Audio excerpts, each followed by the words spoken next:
Assalamualaikum warahmatullahi wabarakatuh.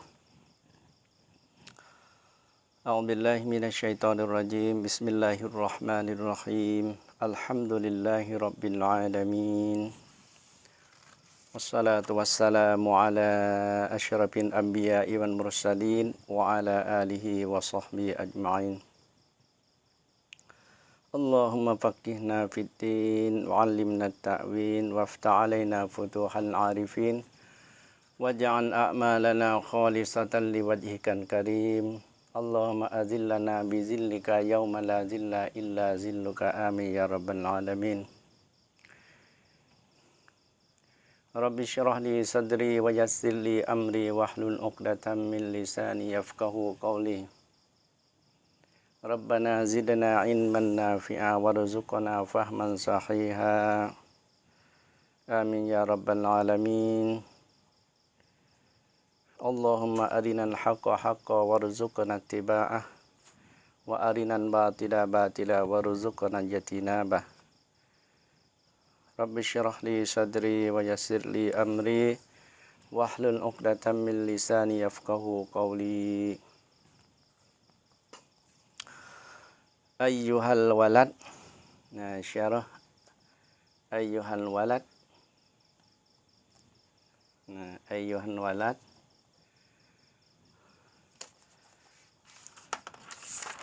วันนี้ก็หน้าที่30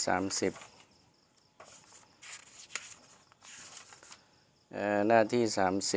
30ต่อจากวันก่อนฟากะตะบัชชัยคุฮาซิฮิรริซาละตะฟีญาวาบิฮิ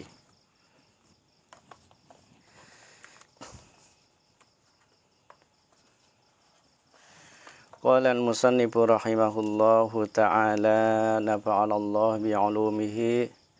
وعلوم مشايخنا في الدارين หลังจากที่นาสิทธิ์ของท่านอิหมัมกอซาลีได้ขอให้ได้ส่งจดหมายไปหาท่านอิหมัมเพื่อจะให้อิหมัมกอซาลีนั้นซึ่งเป็นอาจารย์ของท่านได้ส่งจดหมายซึ่งเป็นนาซีฮัตและดุอาต่างๆให้กับท่านได้ขอร้องท่านเพื่อว่าริซาลัตนั้นบรรดาแผ่นกระดาษเหล่านั้นจะคงอยู่กับเขาจนกระทั่งสุดท้ายของชีวิตและเพื่อว่าเขาจะได้อามาน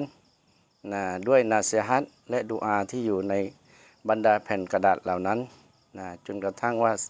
ชีวิตเขาจะไม่อินชาอัลลอฮุตะอาลาต่อจากนั้นقال المصنف رحمه الله تعالى نفعنا الله بعلومه في الدارين فكتب الشيخ هذه الرسالة في جوابه فكتب الشيخ فعطف kepada كتب حتى كتب إلى حضرة الشيخ حجة الإسلام محمد الغزالي رحمه الله تعالى استفتاء atap kepada kataba yani fastamarrat lahu hadhihi al-fikratu hatta kataba syekh ต่อมาเมื่อนาสิทธิ์ของท่านได้ขออย่างนั้นท่านอิหมัมกอซาลีก็ฟะกะตะบะชัยคูมาก็ตุลิสละoleh an Imamul Ghazali oleh Asy-Syaikh Asy-Syaikh ก็คือท่านอิหมัมกอซาลีก็ได้เขียนhadhir risalata akan ini risalah กับริซาละห์นี้กับจดหมายบรรดาแผ่นกระดาษเหล่านี้fi jawabihi fi ta'lu kepada kataba ท่านอิหมัมได้เขียนfi jawabihi pada jawabnya pada jawab akannyaในการตอบคำถามในการตอบจดหมายของเด็กลูกศิษย์เด็กหนุ่มคนนั้นฟียาวาบีเpada jawab akannya akan wahidกับลูกศิษย์ของท่านคนนั้น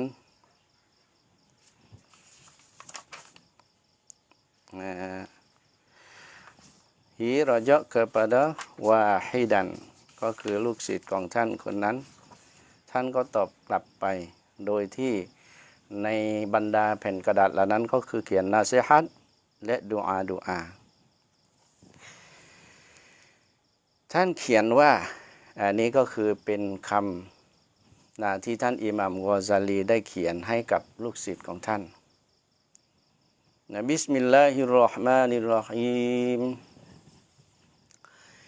ยะนีอักตุบุริซาลาตีตักdirอักตุบุริซาลาตีaku tulisฉันได้เขียนริซาลาตีกับริซาลัตของฉันนี้ริซาลัตหมายถึงว่าหนังสือเล่มเล็กจดหมายสารหรือว่าสารเล่มหนึ่งฉันได้เขียนสารเล่มหนึ่งริซาลัตของฉันนี้อันนี้ก็คือเป็นคำพูดของท่านอิหม่ามกอซาลีบิสมิลลาฮิรเราะห์มานิรเราะฮีมด้วยบรรดาพระนามของอัลลอฮ์ผู้ทรงกรุณาผู้ทรงเมตตาเสมอเริ่มต้นด้วยบิสมิลลาฮิรเราะห์มานิรเราะฮีมอิอ์ลัมอัยยูฮัลวะลาดุลมุฮิบบุลอาซีซุอัฏอลัลลอฮุบะกาอะกะบิฏออะติฮิอิอ์ลัม ketahui olehmu ท่านจงรู้เถิด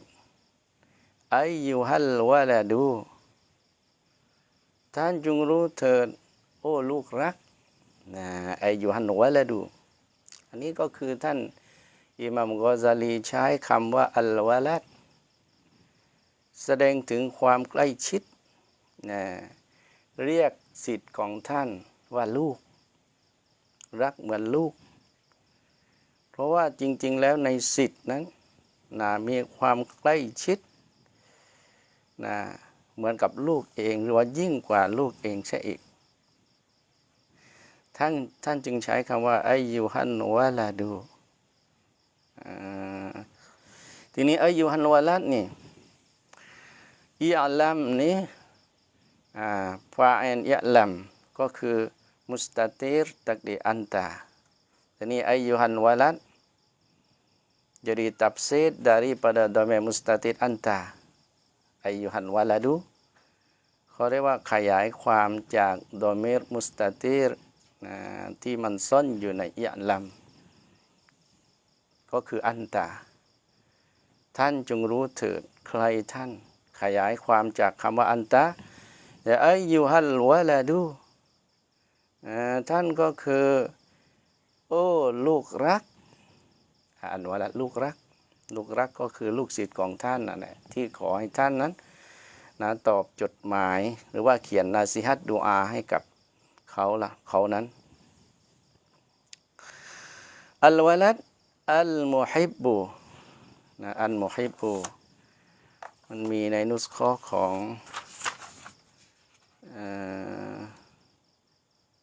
อัลมุฮิบบุอัลวะลาดูอัลมุฮิบบุไม่มีวาวถูกต้องอัยยูฮันวะลาดูอัลมุฮิบบุลอาซีซุลูกรักอัลมุฮิบบุyang kasih yang kasih lah ia akan ilmuโอ้ลูกรักของฉันผู้ซึ่งที่รักกับวิชาความรู้ผู้ซึ่งรักกับวิชาความรู้อัลอาซีซุ lagi yang cerdik lah ia และอีกทั้งเป็นผู้ที่ฉลาดเป็นผู้ที่ฉลาดเป็นผู้ที่ใคร่ครวญว่าทำยังไงวิชาความรู้ที่จะมีประโยชน์และทำยังไงถึงจะได้รับความสำเร็จภายหลังจากชีวิตในอาคิเราะห์ภายหลังจากความตายนั่นก็คือผู้ที่ฉลาดทีนี้ท่านอิหม่ามบอกว่าอัลตอลัลลอฮุบะกาอะกะบิฏออะติฮิminta memanjanglah oleh Allah Allah minta memanjanglah oleh Allah Ta'ala baqa'aka yakni umraka bi ta'atihi yakni fi ta'atihi อันนี้ดุอาอาจารย์นี่ดุอาให้กับลูกศิษย์นะอัลลอฮ์ขอจากอัลลอฮ์ตะอาลานี้นะโปรดให้ยืนยาวนะอยู่ให้นานบาก็อากายานีอุมรอกาอายุของเธอนั้นอายุของเจ้านั้นขอจากอัลลอฮ์ตะอาลาให้อายุยืน อายุยืนนี้บิตออาติฮิyakni ba itu makna fi yakni fi taatihi di dalam taat kepadanya kepada Allah nah ในการต่ออัตต่อ Allah Subhanahu wa Ta'ala อันนี้ก็คือเป็นดุอาทีนี้อัลลอฮฺบอกก็อากาบิตออาติฮิyakni fi taatihi yakni ja'alallahu umraka tawilan takdir ขึ้นมาyakni ja'alallahu umraka tawilan ขอจากอัลลอฮฺตะอาลาให้ดลบันดาลให้อายุของเจ้านั้นตอวีลันยืนยาวให้อายุยืนนั้นfi ta'atihi di dalam taat kepadanya kepada Allah Ta'ala ให้อยู่ในการพักดีเชื่อฟังต่ออัลลอฮฺซุบฮานะฮูวะตะอาลานี่ท่านอิหม่ามกอซาลีได้ขอดุอากับลูกศิษย์ของท่านวะซะละกะบิกาซาบีลาอะฮิบบาอิฮิatap kepada Allah และขอจากอัลลอฮฺตะอาลานั้นวะซะละกะdan mempersampailah ia Allah และขอจากอัลลอฮฺตะอาลานั้นให้ได้ถึงไปเดินทางให้ถึงไปบิกา dengan dikau กับเจ้านั้นให้อัลลอฮฺตะอาลาให้เจ้าเดินทางไปถึงsabila ahibbaihi akan jalan bagi segala kekasihnya kekasih Allah เดินทางไปถึงไปยังหนทางของผู้ซึ่งที่พระองค์นั้นทรงรักกับเขาอาฮิบบาอิฮีผู้ซึ่งเป็นที่รักของพระองค์ใครบ้างซาบีลาอาฮิบบาอิฮีyakni sabilal ladzina an'amallahu 'alaihim sabila ahibbaihi นั้นไปถึงยังหนทางของบรรดาผู้ซึ่งที่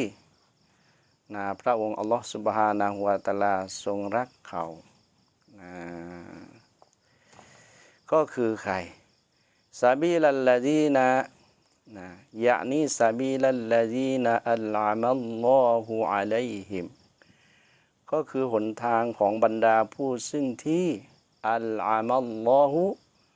อัลลอฮฺซุบฮานะฮูวะตะอาลาทรงประทานนิมัตความสุขอะลัยฮิมให้กับบรรดาพวกเขาเหล่านั้นคือใครมีนั้นนบียีนะจากบรรดานาบีวัสซิดดีกีนะและบรรดาซิดดีกีนบรรดาผู้สัตย์จริงวัชชูฮาดาอีและบรรดามรณะสักขี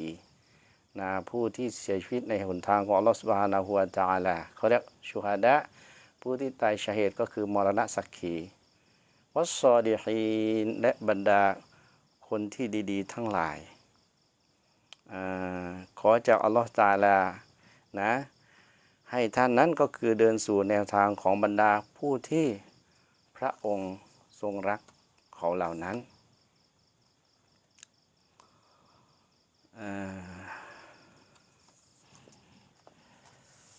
ทีนี้ยุมลออัลตอลัลลอฮุบะกออากาบิตออาติฮิวะซาลากะบิกาซาบิลาอะฮิ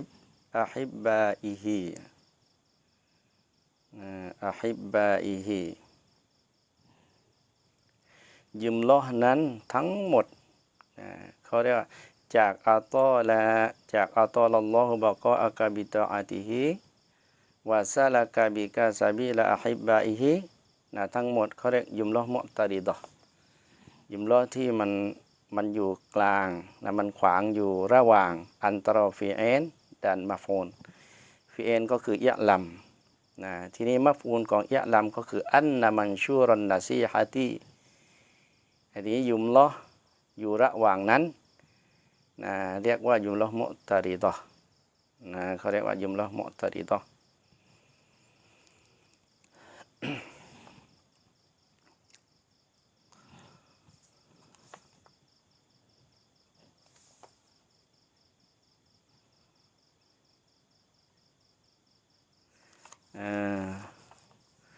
อันนี้คือดุอาของ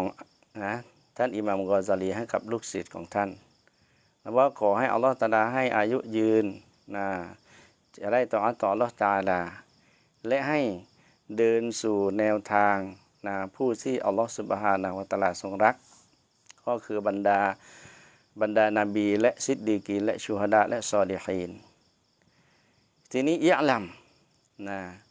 ท่านอิหม่ามบอกว่าอิอลัมอันนะมันชูรันนะซีฮะตีท่านจงรู้เถิดว่าอันนะมันชูรันนะซีฮะตีakan bahwasanya nahจงรู้ว่าแท้จริงนะมันชูรันนะซีฮะตีนะyakni min idafati sifat lil mausuf ay annan nasihatan mansyurata ilal aqtar mansyurนะหมายถึงว่าแพร่กระจายทีนี้เขาเรียกว่าการพาดพิงนี้ระหว่างซิฟัตกับมอซุบหมายถึงว่าตักดีรอันนันนาซีฮัตันมันชูรตะอิลัลอักตอyakni bahwa nasihat yang disebar kepada segala negeri kepada negeri แท้จริงแล้วบรรดาคำตักเตือนที่มีอย่างแพร่หลายนั้นyakniอันนันนาซีฮะตาแท้จริงแล้วคำตักเตือนนั้นอัลมันชูรตาซึ่งที่ได้ถูกแพร่หลายคำตักเตือนซึ่งที่ได้ถูกแพร่หลายแล้วเขาเรียกว่ามันชูรอนี้อิซิมอันนาแต่ว่าการอิดอฟัตระหว่างมันชูรอกับอันนาซีฮะตีก็เรียกมินอิดอปฏิสิปัตมินอิดอปฏิสิปัติลินมอซุบyakniอันนันนาซีฮะตะอันมันชูรอตะอิลัลอักตารbahwasanya nasihat บรรดาคำตักเตือนอัลมันชูรอตาซึ่งที่ได้ถูกแพร่กระจายไปแล้วนั้น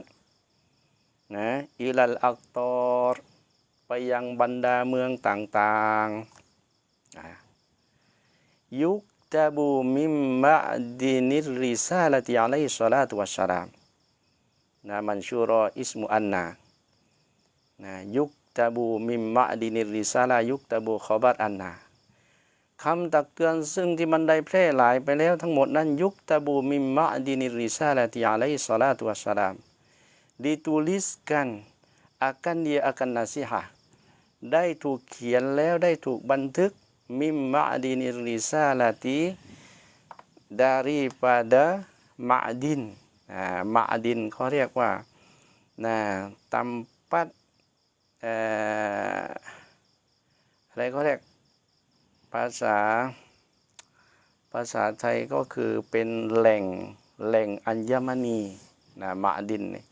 แหล่งอัญมณีหรือว่าเหมืองพลอยเหมืองเพชรเหมืองพลอยเขาเรียกว่ามะดินทีนี้ท่านอิหม่ามกอซาลีได้เปรียบเทียบว่าเขาเรียกtempat galian yuktabu min ba'dinir risalati ditulis akan dia akan nasihat min ba'dinir risalati alaihi salatu wassalam daripada tempat galian bagi risalah alaihi salatu wassalam หมายถึงว่าบรรดานาซีฮัตต่างๆฮะดิษของท่านนบีต่างๆนั้นหรือว่าดุอาต่างๆจากท่านนบีศ็อลลัลลอฮุอะลัยฮิวะซัลลัมนั้นได้ถูกแพร่หลายมาแล้วจากกับบรรดาเมืองต่างๆได้ถูกเขียนมาแล้วจาก จากไหนได้ถูกบันทึกได้ถูกถ่ายทอดได้ถูกเขียนมิมมะดินิริซาลาตีจากแหล่งอัญมณีแห่งการเป็นรอซูลของท่านนบีศ็อลลัลลอฮุอะลัยฮิวะซัลลัมอันนี้ก็คือเขาเรียกว่ามินอิดอปะตินมุชับบะบิอิลันมุชับบะเป็นคำของอิหม่ามกอซาลีเป็นคำที่เปรียบเทียบในเชิงลึกนะเปรียบเทียบให้เห็นว่าคำพูดของท่านนบีศ็อลลัลลอฮุอะลัยฮิวะซัลลัมหะดีษของท่านนบีทั้งหมดนั้นเปรียบเสมือนกับนะเพชรพลอยตัวของท่านนบีตำแหน่งของท่านนบีตัวของท่านนบีเองเปรียบเสมือนแหล่งที่มาของอัญมณีที่มีค่าที่สุดก็คือบรรดาหะดีษของท่านนบีต่างๆเปรียบเสมือนอัญมณีและท่านนบีศ็อลลัลลอฮุอะลัยฮิวะซัลลัมท่านนบีมุฮัมมัดศ็อลลัลลอฮุอะลัยฮิวะซัลลัมเป็นผู้ซึ่งถูกแต่งตั้งให้เป็นรอซูลนั่นคือเป็นแหล่งที่มาของอัญมณีที่มีค่าที่สุดที่มีค่าที่สุดซึ่งท่านอิหม่ามกอซีได้เปรียบเทียบเขาเรียกว่ามินอิดอฟะตินมุชับบะบิอิลันมุชับบะเป็นการพาดพิงถึงการถูกเปรียบเทียบด้วยสิ่งนั้นซึ่งท่านนบีได้ถูกเอาไปเปรียบเทียบกับเหมืองพลอยหรือว่าแหล่งของอัญมณีต่างๆซึ่งมันมีค่าเป็นที่สุดทีนี้ท่านอิหม่ามได้บอกกับศิษย์ว่าทั้งหมดทั้งมวลนั้นบรรดาหะดีษของท่านนบีนาซีฮัตของท่านนบีมันได้แพร่กระจายไปบรรดาเมืองต่างๆมีเยอะแยะมากมายอิงกานากอดบะลากะกะมินฮูนาซีฮัตุนอิงกานากอดบะลากะกะjika telah sampailah jika adalah jika adalah iyo iyo ni dhamir huwa ni tiada rojakไม่rojak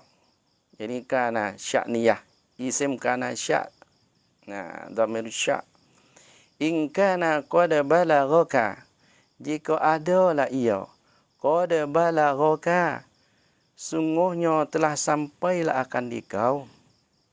ถ้าหากว่าได้มีถ้าหากว่าปรากฏว่ามีแหละแท้จริงได้ถึงมาก็อย่างท่านแล้วท่านอิหมัมบอกกับลูกศิษย์ว่าถ้าหากว่าปรากฏว่าแท้จริงได้ถึงมายังท่านแล้วมินมะดินิริซาละที่จากแหล่งอัญมณีนั้นหมายถึงว่าบรรดาหะดีษบรรดาสิ่งที่มีค่าต่างๆนั้น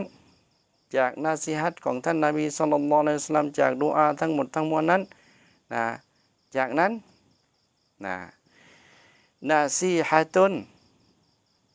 yani in kana qad balaghaka nasihatun ni rafa jadi ismu kana minhu ta'lu jadi han nasihat jadi in kana qad balaghaka nasihatun minhu ถ้าหากว่าปรากฏว่ามีแหละqad balaghaka sungguhnya telah sampailah akan dikau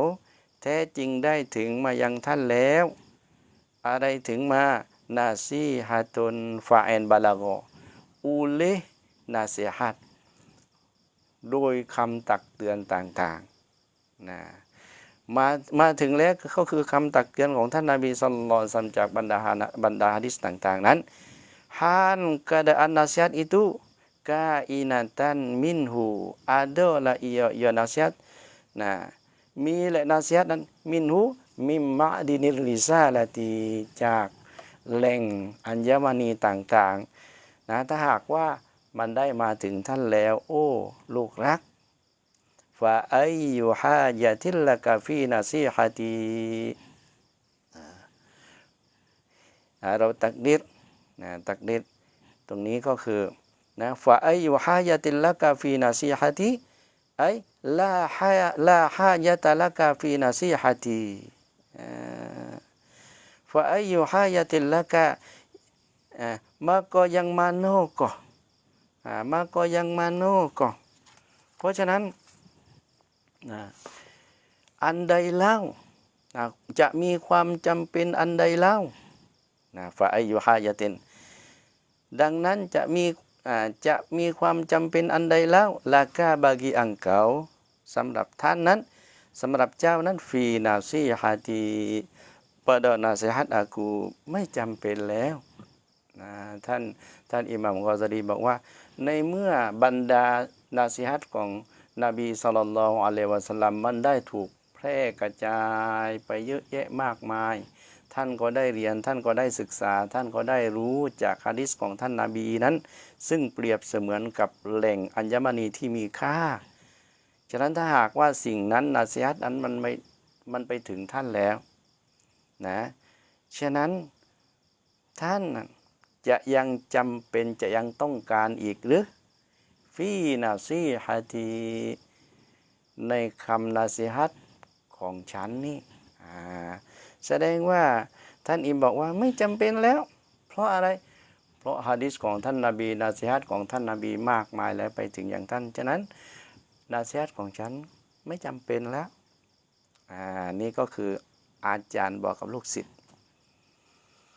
ฉะนั้นฟะอัยยุฮายะติลละกาฟีนาซีฮะตียะนีลาฮายะตะละกาฟีนาซีฮะตีเขาเรียกว่าฟะอัยยุนั้นอิสติฟฮามอิงการียะนีtidakไม่จำเป็นแล้วลาฮายะตะละกาฟีนาซีฮะตีไม่จำเป็นสำหรับเจ้าแล้วในนาซีฮัตของฉันในคำตักเตือนของฉันเพราะอะไรลิอันนานาซีฮะตันนบีศ็อลลัลลอฮุอะลัยฮิวะซัลลัมอันฟะอุตะซีรอนวะนาซีฮะตีมะคูซะตุนมินนาซีฮะตีฟะยากาฟิยะตุนมุกนียะตุนเพราะว่านาซีฮัตของท่านนบีมันมีผลประโยชน์เยอะแยะมากมายมีผลสะท้อนกับตัวของท่านแล้วเพราะฉะนั้นวะนาซีฮะตีมะคูซะตุนมินนาซีฮะตีฮีฉะนั้นคำตักเตือนของฉันนี่ก็ได้นำมาได้เอามาจากนาซีฮัตของท่านนบีนั่นแหละที่ฉันนาซีฮัตของฉันที่จะนาซีฮัตกับเจ้านั้นฉันก็เอานาซีฮัตนั้นมาจากท่านนบีศ็อลลัลลอฮุอะลัยฮิวะซัลลัมเช่นเดียวกันเพราะฉะนั้นจะต้องการทำไมอีกในเมื่อนาซีฮัตของท่านนบีมันได้ไปถึงกับท่านแล้วท่านอิหม่ามกอซาลีได้บอกกับลูกศิษย์ทีนี้ว่าอิลลัมตะบลุกะ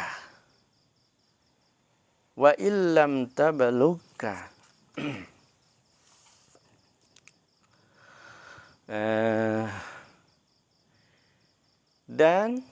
jikalau tidak sampailah iyo nasihatนี่มีข้อแม้ว่าwa illam tabluka dan jika belum sampailah iyo nasihat และถ้าหากว่านาซีฮัตยังไม่ถึงไปยังเจ้านาซีฮัตของท่านนบีศ็อลลัลลอฮุอะลัยฮิวะซัลลัมนั้นยังไม่ถึงไปยังเจ้าเจ้ายังไม่ได้รู้ถึงนาซีฮัตของท่านนบีในบทนั้นในตัวบทอันนั้นฟากุลลีฟาจาวบอินฟากุลลีmaka hendak engkau jawab akan daku hai anak muridkuฟากุลลีดังนั้นเจ้าจงตอบกับฉันเถิดโอ้ลูกศิษย์ของฉันฟากุลลีดังนั้นเจ้าจงบอกกับฉันตอบกับฉันมาซาฮัสซันตาฟีฮาดิซินีนอันมาดียะนี่ก็คือท่านอิหม่ามกอซาลีนถามกับลูกศิษย์ให้ลูกศิษย์บอกแกจะถามว่ายังไงมาซาฮัสซัลตาฟีฮาดิซินีนเธอจงบอกฉันสิว่ามาซาฮัสซันตาapakah ini benda apakahสิ่งอะไรหรือว่าอะไรหรือฮัสซันตาdapatlah oleh engkau อะไรหรือที่เจ้าได้รับนะอะไรหรือที่เจ้าได้รับไอมินตะอัลลุมิกะรับไอมินตะอัลลุมิกะdaripada ta'allum daripada mengaji engkau จากการที่ท่านจากการที่เจ้าได้ศึกษาวิชาความรู้มานั้นเจ้าได้รับอะไรบ้าง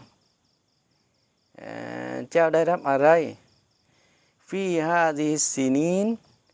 อัลมาดิยาตีpada ini segala tahun-tahun yang lalu lah iyo hadis ini จงบอกฉันมาสิว่าอะไรที่เจ้าได้รับนะได้รับในหลายๆปีฮาดิซินินในหลายๆปีอัลมาดียทีที่ผ่านพ้นมานี้เธอได้รับอะไรจากการเรียนของเธอบ้างเธอได้รับอะไรจากการที่เธอได้ศึกษาเล่าเรียนบ้างตอบฉันมาจงตอบฉันมาท่านอิหม่ามบอกอย่างนั้น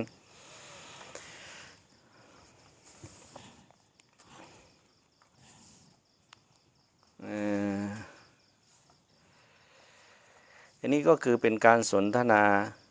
ระหว่างอาจารย์กับศิษย์นะถามว่าที่ผ่านมานั้นที่เรียนมาอิลมูเยอะแยะวิชาความรู้เยอะแยะเพราะฉะนั้นได้อะไรบ้างที่เป็นประโยชน์กับตัวเองจงบอกฉันมาสิท่านถามเช่นนั้นทีนี้หลังจากนี้ก็คือเป็นคำนาซีฮัตของท่านอิหม่ามกอซาลี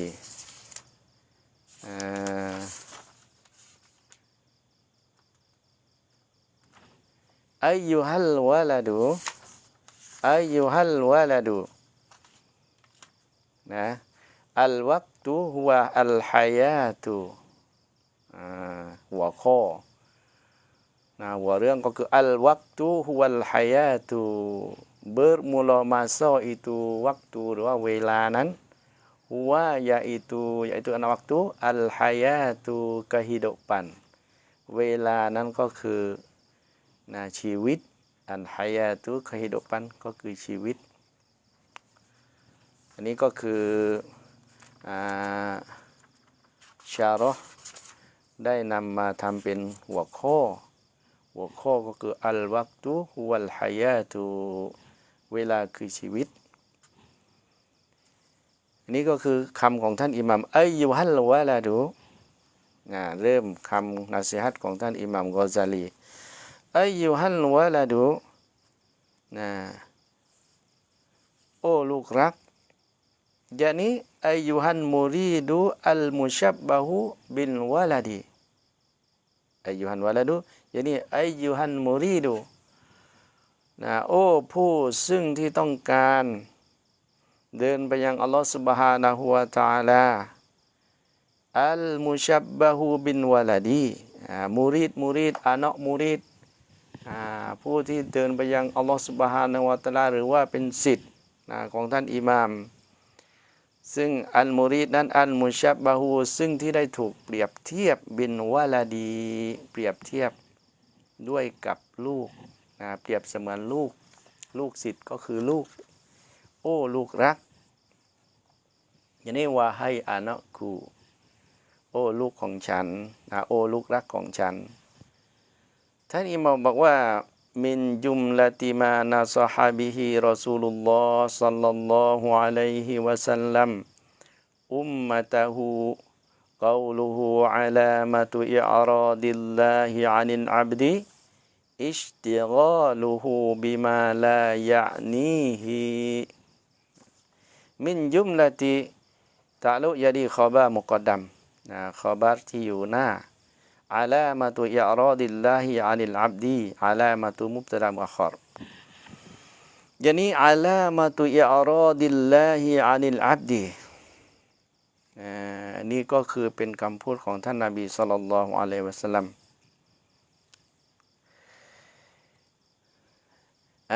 กอลูฮูอัลลอฮ์กอลูฮูมุบตะดามุอัคคอรมินจุมลาติคอบามุกอดดัมอาลามาตูจากคำพูดของท่านนบีอาลามาตูมุบตะดาอิสติฆาลุฮูคอบา ทีนี้กอลูฮูอ่านตรงนี้ก่อนกอลูฮูbermula sabdanya sabda Rasulullah sallallahu alaihi wasallam นะท่านนบีศ็อลลัลลอฮุอะลัยฮิวะซัลลัมทรงตรัสว่าอาลามะตุอิอรอดิลลาห์อาลามะตุอิอรอดิลลาห์bermula tanda yang menunjuk bermula tanda yang menunjuk i'radillah tak pedulilah oleh Allah Ta'ala atau memalinglah oleh Allah Ta'ala ภาษาไทยอาลามาตุอิอรอดิลลา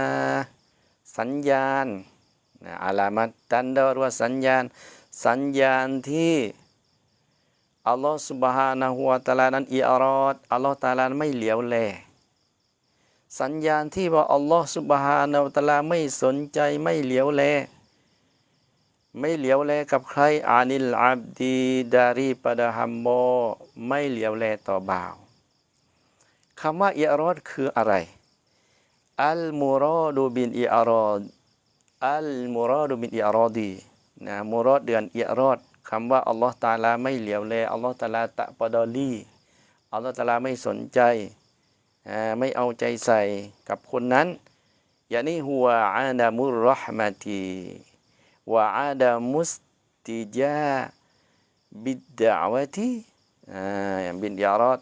ยะนีฮัวอาดามุรเราะห์มะตีtidak memberi rahmat ก็คืออัลลอฮฺตะอาลาทรงไม่ประทานความเมตตาให้กับเขาให้กับบ่าวผู้นั้นและอัลลอฮฺตะอาลาวะอาดามิสติจาบิดดะอวะตีและอัลลอฮฺตะอาลาไม่รับดุอาของเขาไม่รับการขอของเขานั่นคือแสดงว่าอัลลอฮฺตะอาลาไม่สนใจน่ากลัวนะสัญญาณบ่งบอกถึงการไม่เหลียวแลของอัลลอฮฺตะอาลาต่อบ่าวก็คืออิสติฆาลูฮูบิมาลายะนีฮีคอบาร์อาลามะตุอิสติฆาลูฮูบิมาลายะนีฮีini bersebutlah nyo abdi nan mengenal hamba nan การที่บ่าวของอัลเลาะห์ผู้นั้นได้หมกมุ่นได้สารวนบิมาลายะนีฮีdengan benar yang tiada memberi faedah lah iyo ma nah hi akan dia akan abก็คือบ่าวของอัลเลาะห์ผู้นั้นได้หมกมุ่นอยู่กับสิ่งซึ่งที่ไม่ได้ให้ผลประโยชน์กับเขาเลยสิ่งที่ไร้สาระไม่ได้ให้ผลประโยชน์กับเขาในอาคิเราะห์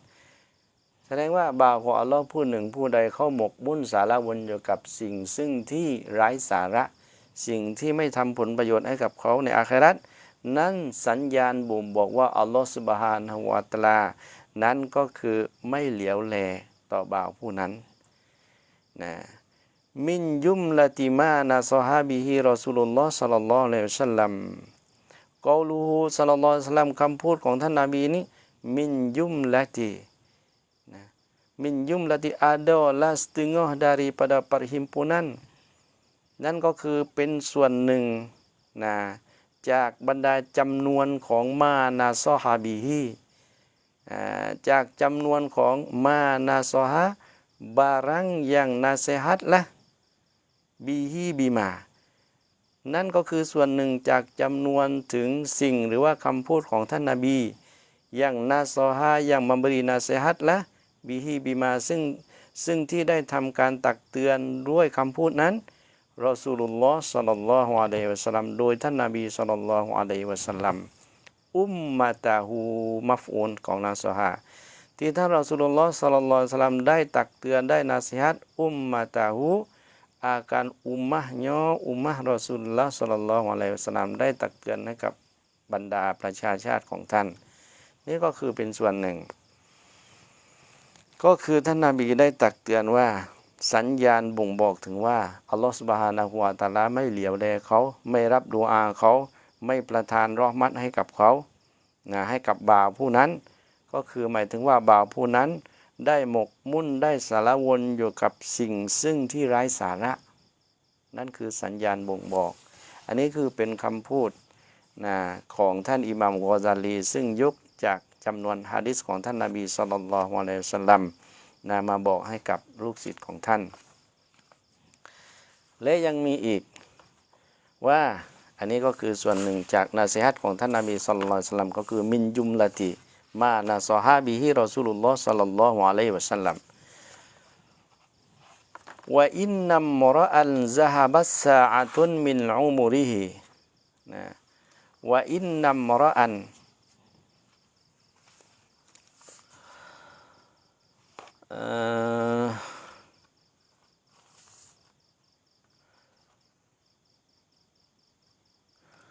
และเนี่ยและวาตรงนี้อาตอฟkepada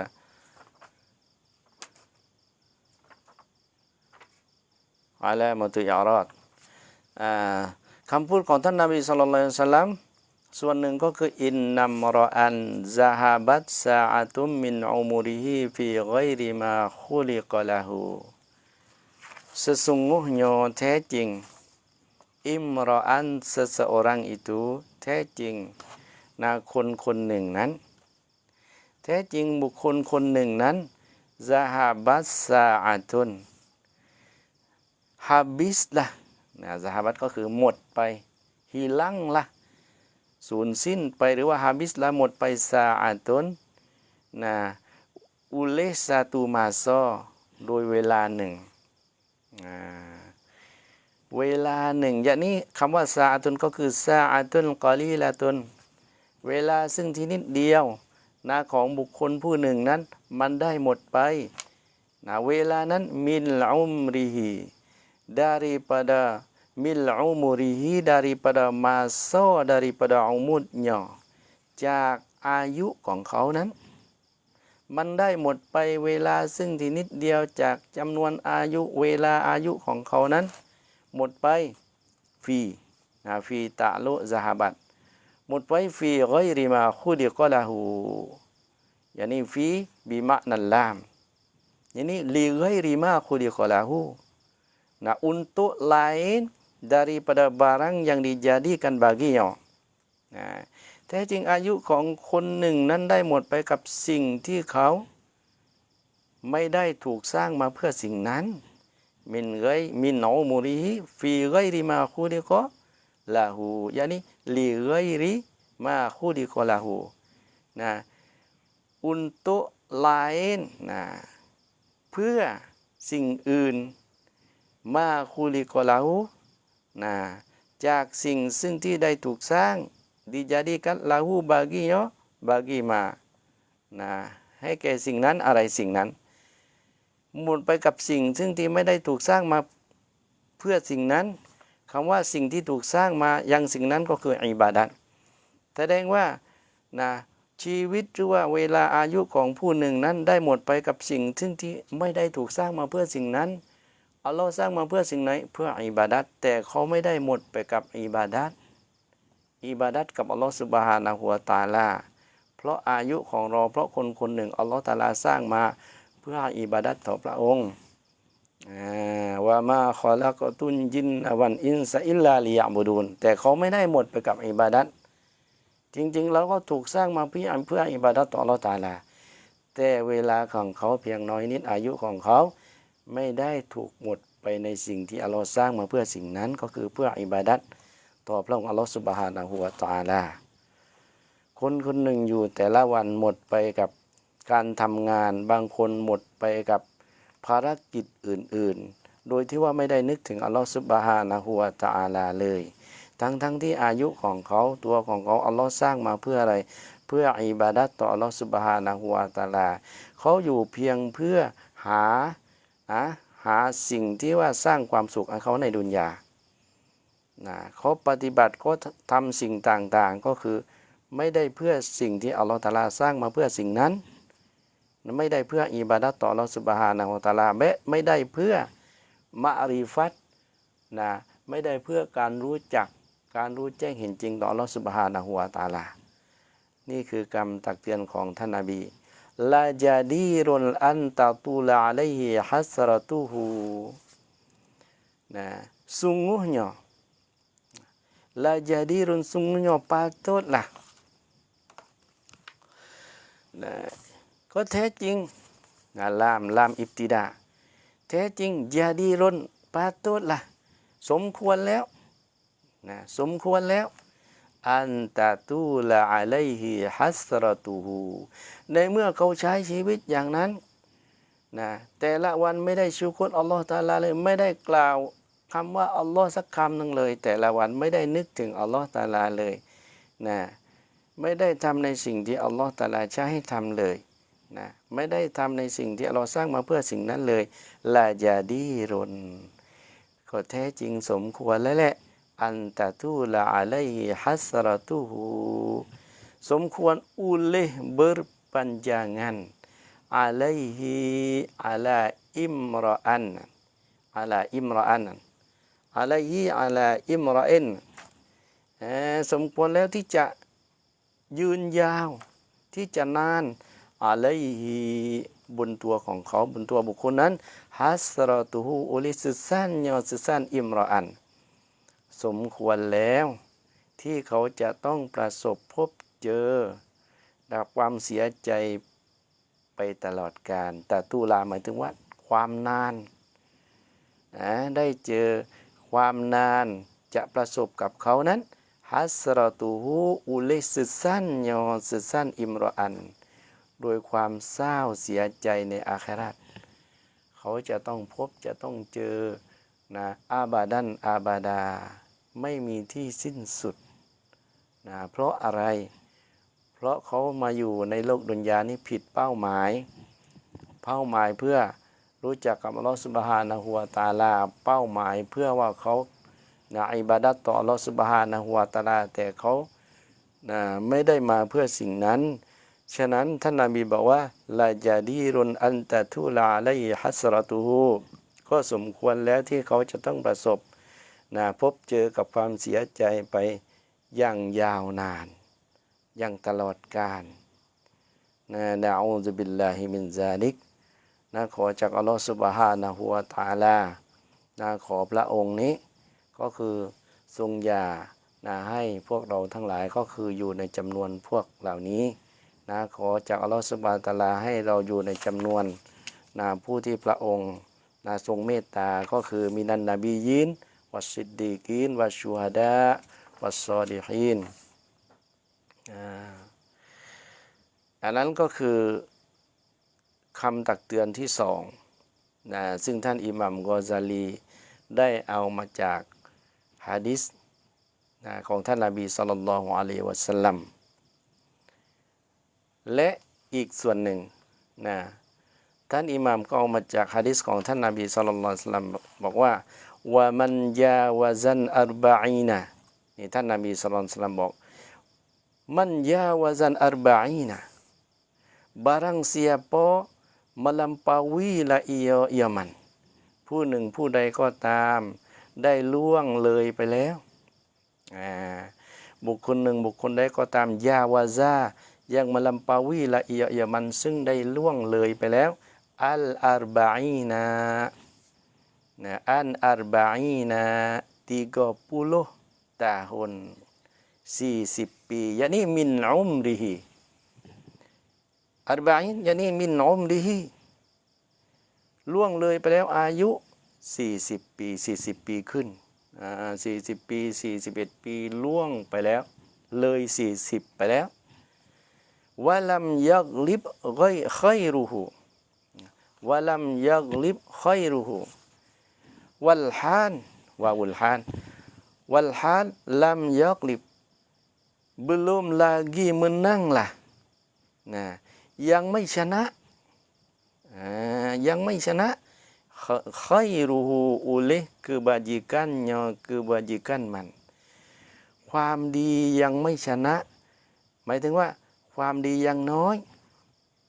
ไม่ชนะala syarrihi atas kejahatanมันไม่ชนะเหนือความชั่วแสดงว่าความชั่วนั้นน้อยกว่าความชั่วเยอะกว่าความดีนั้นน้อยกว่าวันนะ ทำแต่ความชั่วทำมะเสียดทรยศต่ออัลเลาะห์ซุบฮานะฮูวะตะอาลา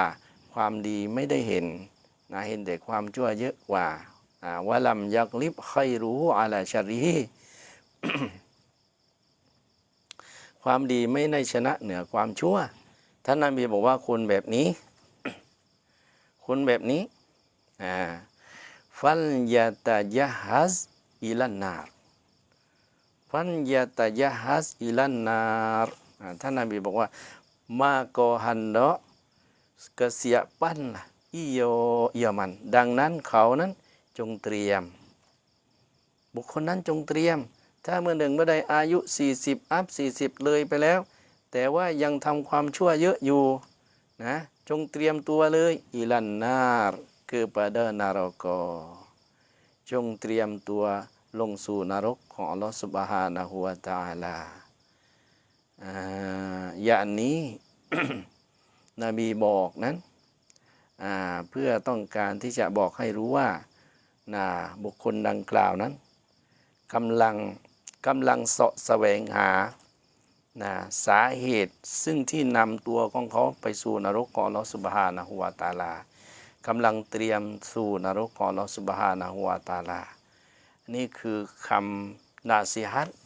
ของท่านนบีศ็อลลัลลอฮุอะลัยฮิวะซัลลัมซึ่งท่านอิหม่ามกอซาลีได้นำมาและมาบอกให้กับลูกศิษย์ของท่านทีนี้ว่าฟีฮาซิฮินนาซีฮะตีหมดหะดีษ3หะดีษของท่านนบีและนี่ก็คือเป็นคำพูดของท่านอิหม่ามกอซาลีบอกว่าฟีฮาซิฮินนาซีฮะตีฟีตะลุยะดีคอบามุกอดดัมกิฟายะตุลลิอะฮลิลอิลมียะดีมุบตะดามุอัคคอรyani wa kifayatul li ahli ilmi dan memadai lah พอแล้วเพียงพอแล้วli ahli ilmi bagi ahli ilmu นั้น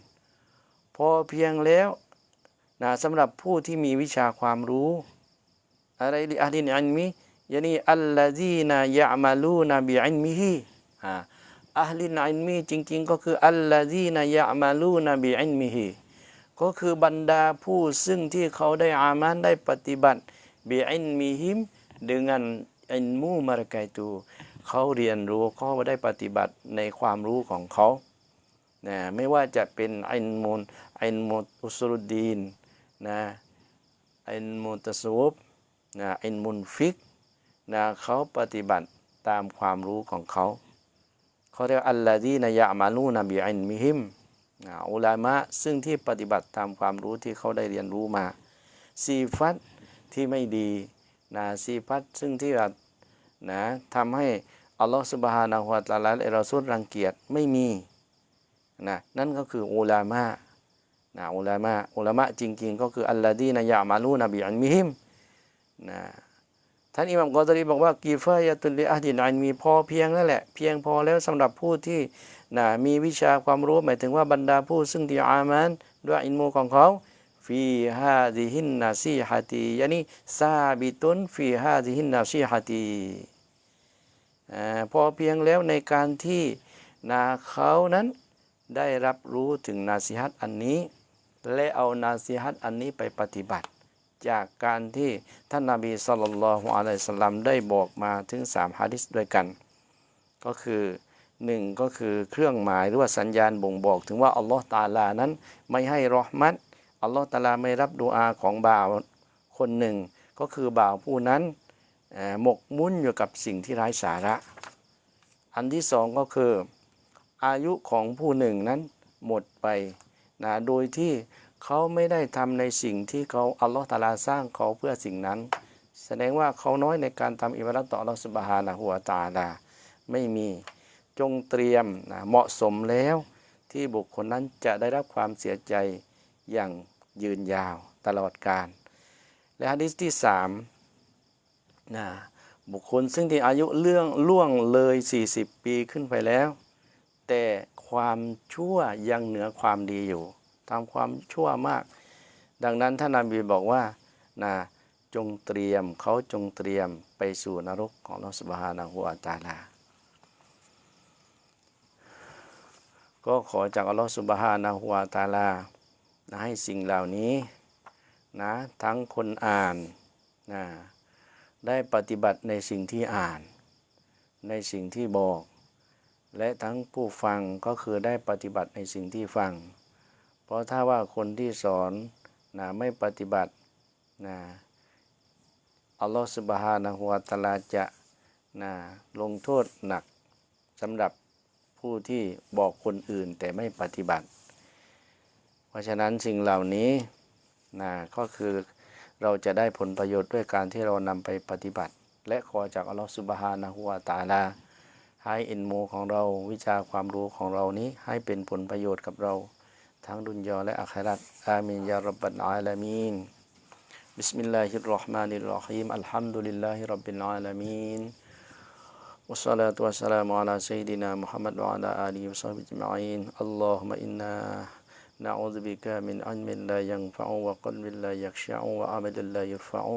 ودعاء لا يستجاب ربنا آتنا في الدنيا حسنة وفي الآخرة حسنة وقنا عذاب النار